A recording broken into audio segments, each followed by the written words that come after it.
की जय। जय हो मेरे मैया।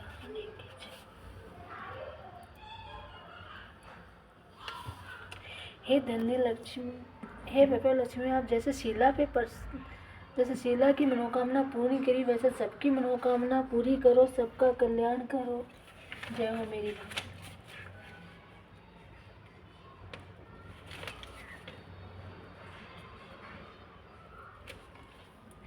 हे गजलक्ष्मी माँ, आप जैसे शीला पे प्रसन्न हुई, वैसे सब पे प्रसन्न हो, सबकी मनोकामना पूरी करो। हे अधीन लक्ष्मी माँ, आप जैसे शीला पे प्रसन्न हुई, वैसे सब पे प्रसन्न हो, सबकी मनोकामना पूरी करो। हे विजया लक्ष्मी माँ, आप जैसे शीला पे प्रसन्न हुई, वैसे सब पे प्रसन्न हो, सबकी मनोकामना पूरी करो। हे ऐश्वर्य लक्ष्मी माँ, आप जैसे शीला पे प्रसन्न हुई, वैसे सब पे प्रसन्न हो, सबकी मनोकामना पूरी करो। हे वीर लक्ष्मी माँ, आप जैसे शीला पे प्रसन्न हुई, वैसे सब पे प्रसन्न हो, सबकी मनोकामना पूरी करो। वैभव लक्ष्मी वर्ष शुरू करने से पहले श्री यंत्र को प्रणाम करके माथा टेके। हे धान्य लक्ष्मी माँ, आप जैसे शीला पे प्रसन्न हुई, वैसे सब पे प्रसन्न हो, सबकी मनोकामना पूरी करो। हे संतान लक्ष्मी माँ, आप जैसे शीला पे प्रसन्न हुई, वैसे सब पे प्रसन्न हो, सबकी मनोकामना पूरी करो। जय हो मेरी मैया लक्ष्मी। जय हो वैभव लक्ष्मी व्रत। वैभव लक्ष्मी व्रत की कथा।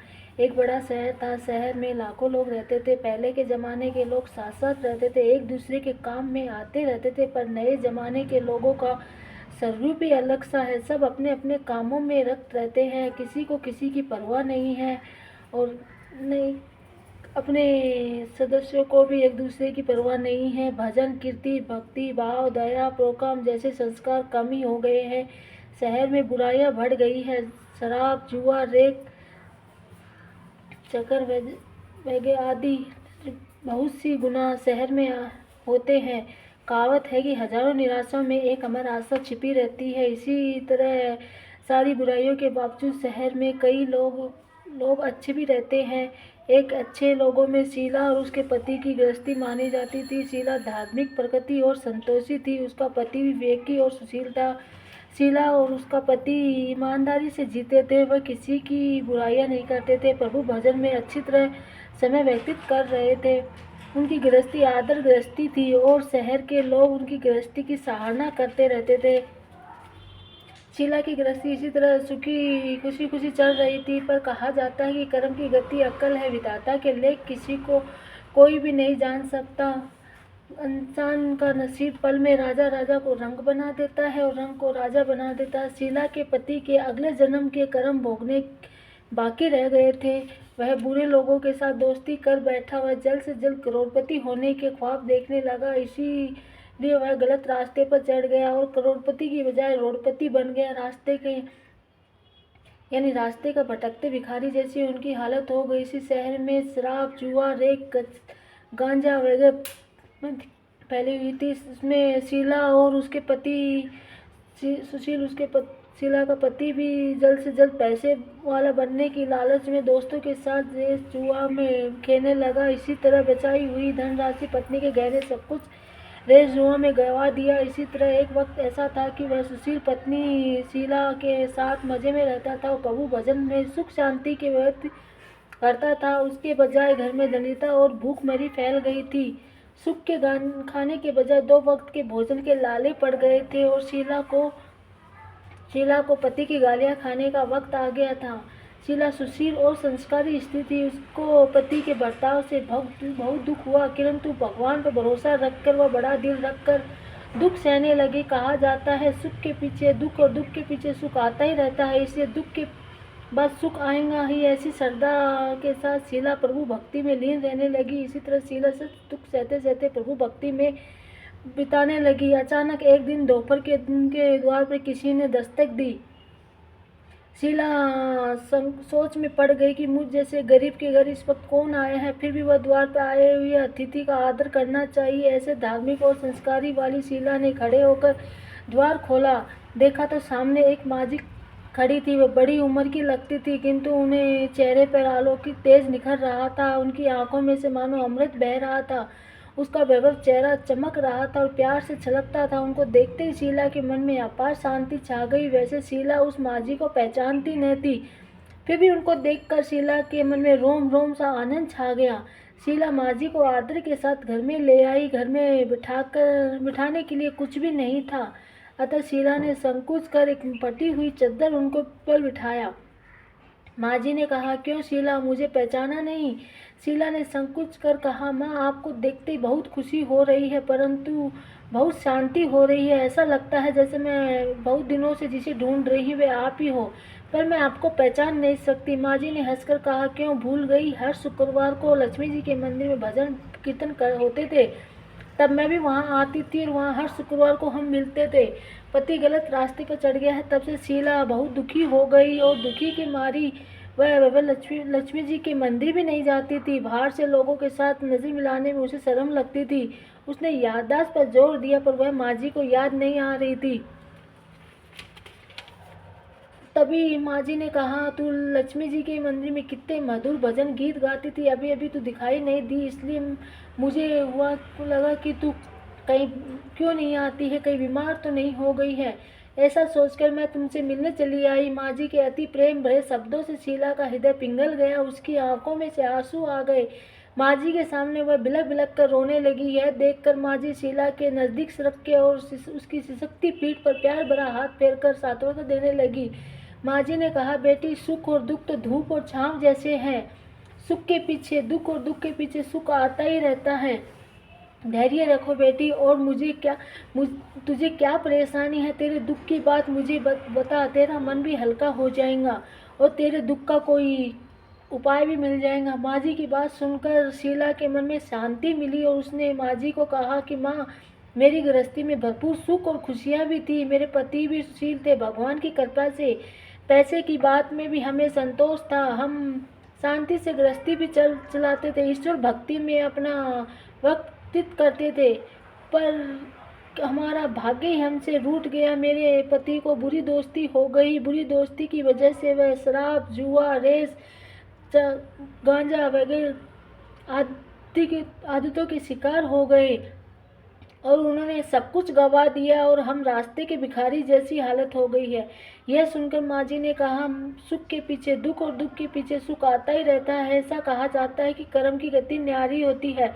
हर इंसान को अपने कर्म भुगतने ही पड़ते हैं, इसलिए तू चिंता मत कर। अब तू अपने कर्म भुगत चुकी है, अब तुम्हारे सुख के दिन अवश्य आएंगे। तू तो माँ लक्ष्मी की भक्त है। माँ लक्ष्मी तो प्रेम और करुणा के अवतार हैं।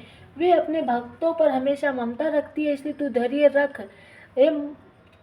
रखकर माँ लक्ष्मी का व्रत कर, इससे सब कुछ ठीक हो जाएगा। माँ लक्ष्मी का व्रत करने की बात सुनकर शीला के चेहरे पर चमक आ गई थी।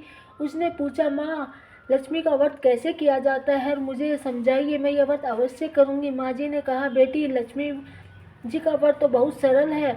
उसे व्रत लक्ष्मी व वैभव लक्ष्मी व्रत भी कहा जाता है। यह व्रत करने वाले की सबकी मनोकामना पूर्ण होती है। वह सुख, संपत्ति और यश को प्राप्त करता है।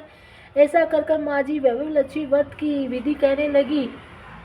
बेटी, वैभव लक्ष्मी व्रत तो सीधा साधा है, किंतु कई लोग वह गलत तरीके से करते हैं, अतः उसका फल नहीं मिलता। कई लोग कहते हैं कि सोने के गहने को हल्दी कुमकुम से पूजा करो, बस व्रत हो गया, पर ऐसा नहीं है। कोई भी व्रत शास्त्रीय विधि अनुसार ही करना चाहिए, तभी उसका फल मिलता है। सिर्फ सोने के गहने की पूजा करने से फल मिलता तो आज सभी लोग लखपति बन गए होते।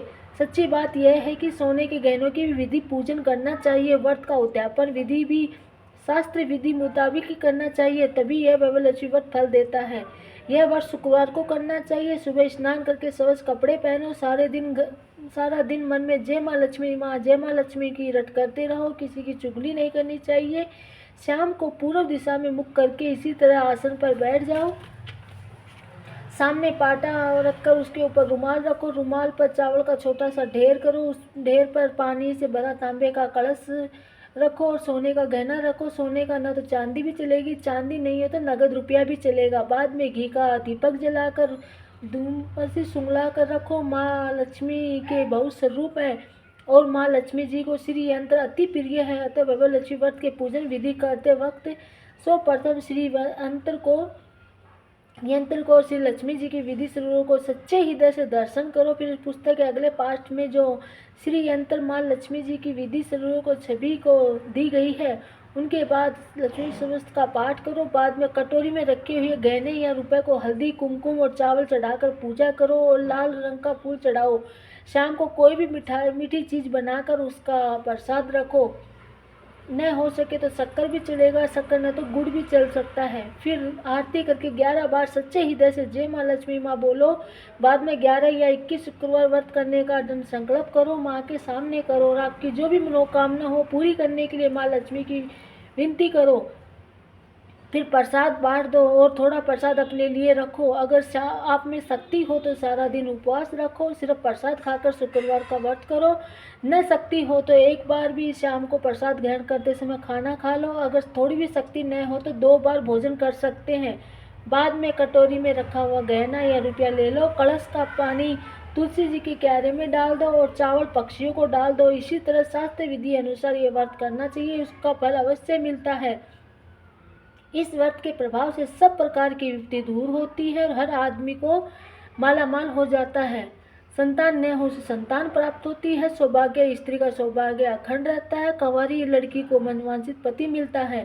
शीला यह सुनकर आनंदित हो गई। फिर पूछा, माँ आपने विवलक्षी व्रत की जो शास्त्रीय विधि बताई है वैसे मैं अवश्य करूँगी, किंतु इसकी उद्यापन विधि किस तरह करनी चाहिए, यह भी कृपया करके मुझे सुनाइए। माँ जी ने कहा, 11 या 21 जो भी मन्नत मानी हो उतने शुक्रवार विवलक्षी व्रत पूरी श्रद्धा से और भावना से करना चाहिए। व्रत के आखिरी शुक्रवार को शास्त्र विधि अनुसार उद्यापन विधि करनी चाहिए, वह मैं बताती हूँ। आखिरी शुक्रवार को खीर नैवेद्य रखो। पूजन विधि हर शुक्रवार को करते हैं वैसे करनी चाहिए। पूजन विधि के बाद श्रीफल फोड़ो और कम से कम 7 कंवारी या सौभाग्य स्त्री को कुमकुम और तिलक करके साहित्य संगम और विवलक्षी व्रत का एक पुस्तकें उपहार में देनी चाहिए और सबको खीर का प्रसाद देना चाहिए। फिर धन्य लक्ष्मी स्वरूप विवलक्षी व्रत की माँ लक्ष्मी जी की छवि को प्रणाम करके माँ लक्ष्मी जी का ये स्वरूप विवलक्षी व्रत देने वाला है।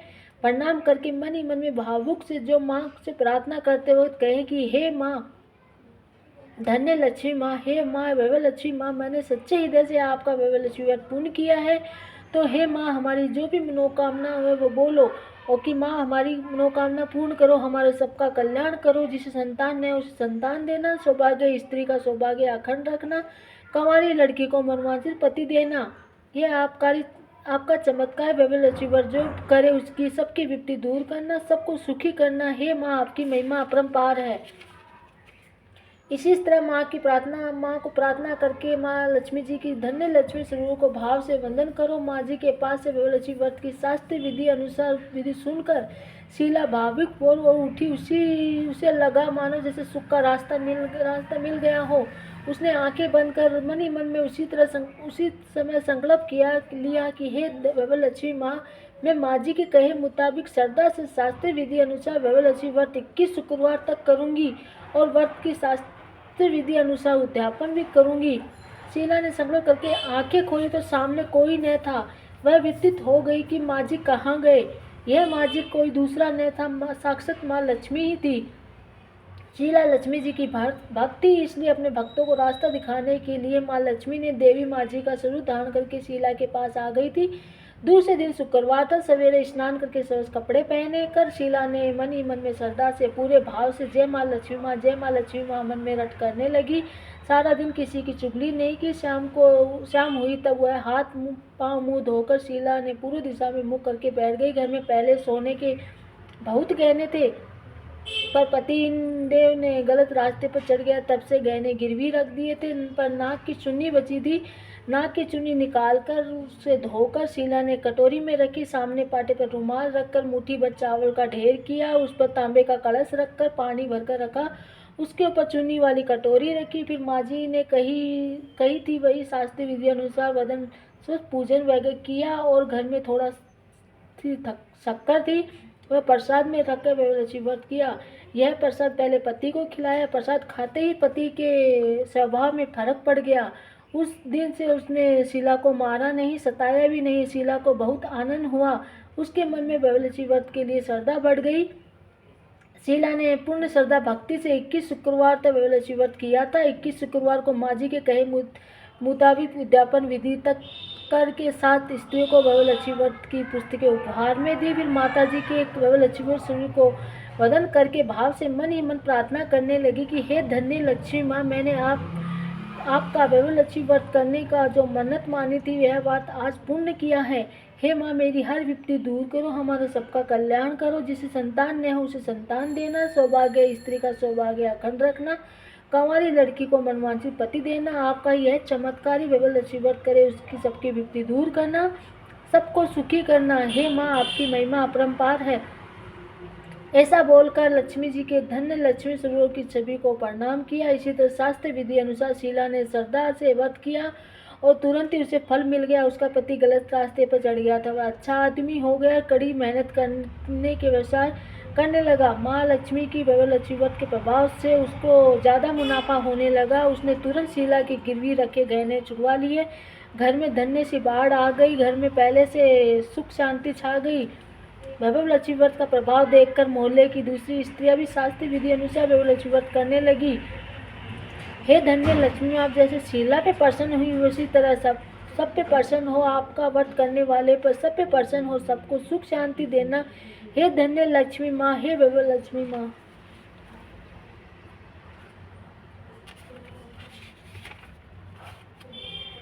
हे महालक्ष्मी यंत्र नित्य दर्शन करने से लक्ष्मी जी प्राप्त होती है। ये यंत्र का दर्शन कर लीजिए आप।